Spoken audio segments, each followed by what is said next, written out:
Happy Easter from Bloodbath and Beyond. Today we review Bunny the Killer Thing. Coming soon after your pussy.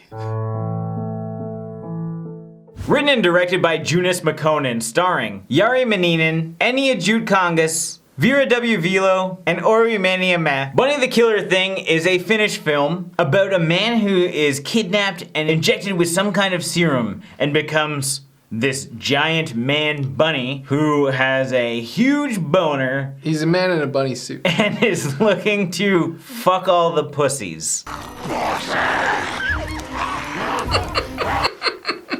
Is that not accurate? That is. It's startlingly accurate. But then he basically just hunts down a group of people that are going to a cabin who've picked up some strangers along the way. So there's just a big group of people and they're being chased down and raped by a big bunny with a huge cock. He's sex crazed. That's the only thing that's on his mind. So what do we like? Yeah. I like the concept of this movie. I think it's hilarious because it's so out there.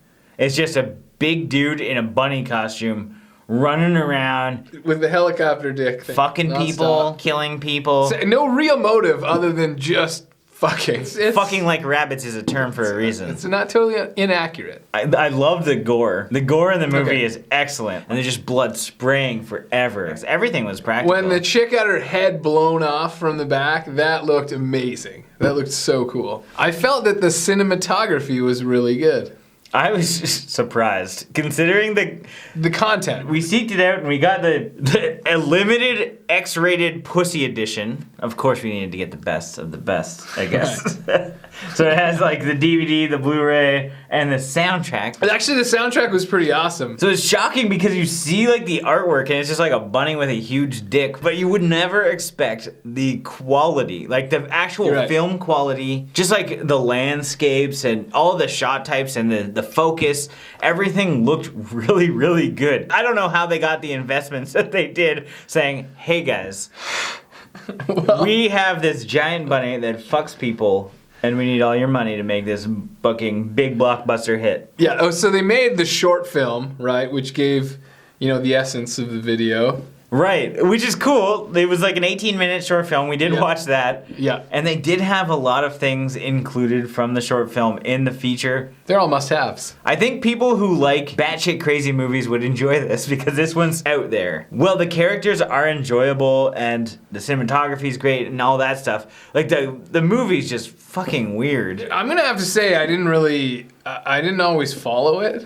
No, I didn't understand it most of the time. Okay, good. But we just know that there is a bunny that fucks, and there's people that are getting fucked and killed. The CGI was well done, if not confusing. There was no need for it at all. There was one CGI squirrel that was done well, probably just because they had the budget to make a squirrel. The guys that did Ice Age probably did this were just hanging around, and they're like, hey. DreamWorks, hey, can we borrow your studio for a second? Sure. I don't know, I have $50,000. Here, have it. From the Finnish government. 5 seconds of squirrel, please. I enjoyed our characters. I think our characters were really funny. They were all so different and they had their own personalities. You had Mr. Black and Mr. White. That was a great dynamic. Dynamic. Yeah, they were funny together. Like those were great scenes. You had the girl with the mask, Emma, Nina, Sarah. You had the kid that was jerking off all the time. He just could not handle himself. He was a lot like the bunny. Can I just say I enjoy stories where there's huge bunnies running around with huge dicks and fucking people to death? They found your formula. I suppose the mad scientists in this movie were basically represent you, right? Because I don't know what they were. I need to create a bunny. Like there wasn't any end goal. There was no purpose for the mad science other than to make this crazy bunny that wants to fuck people. I agree. Let's go into our dislikes on that note. Okay, good, yeah. Good segue. Because I didn't understand what the motive for the bunny was. He was just a guy who had serum and he turned into this sexaholic bunny. Was there a purpose? I don't know. There was that one scene where like the other people were fucking other bunnies. Like it could have been potentially about people that liked furries and they wanted to see it like come to life and have people fuck full-grown men as bunnies. Like he was out to like fuck you to death. So how come these people weren't fucked to death? I think the purpose was to create these giant furries that the people who like furries fuck. That's deep. Did we get to the dislikes yet? Yeah, we're at the dislikes now. These still seem like likes. I know. Usually we have the opposite problem. It's tricky sometimes. This is kind of a like, but I just thought it was weird and worth pointing out. The kid that kept sniffing the panties. He was sniffing panties. He was gonna get caught. He jumps into the cupboard and kept sniffing panties like the whole time. This is the perfect hiding place. I'll never let them go. But even when Sarah let him go, he's like, can I take these with me? He was just a weird character. I think that guy's just kind of like an awkward character that didn't need to exist in the movie. This is my own shit. You own shit? Yep. What was in that guy's shit? Like, it was just moonshine? It's probably just moonshine. But he made it sound like it was like acid or something. He was like, there's no way you had 3 drinks. I want some, so hit me with that Finnish moonshine, dude. Yeah, okay. Ship it to me. I wasn't a huge fan of some characters. Some characters were kind of dickheads. Specifically Lucas, who looked like Saeed from Lost. He was the boss, and he was really angry that other people wanted to have fun. His character was so out of place in comparison to everybody else. Like, everybody else was going around, having drinks, fucking each other, like, kissing, and doing fun stuff. What was he doing? He was walking around, bossing everyone. Fuck. Yeah, what Get was back he, to doing like, what was he things. doing between all the scenes? He was probably playing a game of Super Seducer. How can I pick up all these women here? Approach them directly and be the boss. Also, how did that car get fixed? Got really hammered and kissed a black dude. He was shit-faced. I don't think they ever actually did. It was like the will they, won't they? You're right.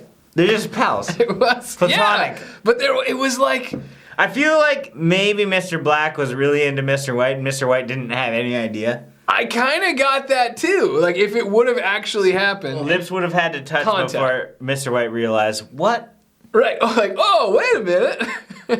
Samesies or out of here. The sexual tension in this movie was a little bit odd. It was a lot like Ross and Rachel. I'm not saying that I really, really wanted Mr. White and Mr. Black to get it on, but I'm just saying that I think they should have at least kissed. It would have made them immune from the bunny killer thing. Right, because they're not into pussy, nor do they have pussies. Right, or smell like anything pussy-esque. I'm glad we're hitting our pussy bases now, because I felt like we wouldn't even say the word pussy, and then here we are. We hit our pussy quota though, right? You know, like in the original Mortal Kombat, when they had like breaking the bricks? Test your might. Yeah. Okay. I'm picturing like that. We're probably like Ruby. We're at Ruby pussy level. Right. Now it's time for our final thoughts and ratings. Bunny the Killer thing is a wild ride. That's for fucking sure. I really enjoyed it. The cinematography was excellent. The acting was great, and the practical effects were amazing. I did think the bunny suit could have been cooler. However, it worked for the context because it's just a big ass dildo in a bunny suit, and the guy is just fucking everyone. I liked it. I did have some issues with like the overall plot because there isn't really a story. But did I care? Not really. That's not what I came here for. I just wanted to see a big bunny fuck a bunch of people and kill them. And that's exactly what I got. So I'm gonna give this 4.5 POV dick cams out of 5. I thought this movie was really well done. The acting was great. The cinematography was awesome. You know, there was just great directing. All the camera work was great. It was fun to watch. And I mean, the kills, everything was good. The only thing that was really lacking for me, honestly, is plot and storylines, which is a huge part of the movie, honestly. While it was good, you know, it was lacking. I feel like this crew could do something amazing. Like if they, you know, make even a sequel to this movie, who knows? Something else, whatever's in the works for these guys, I want to see it. I think that they could do a great job. But this one, for me, it wasn't quite there. It was just missing something, like a reason to exist. We opened a lot of doors, and we just left them open. Anyway, I'm gonna have to say, I give this movie, Bunny the Killer Thing, 3 dicks in a windshield out of 5. As always, thank you for watching. Like this video and comment below with your thoughts on the film if you've seen it. If you haven't and you do want to check it out, there are links in the description where you can find it. And I'm hoping that you have a great Easter.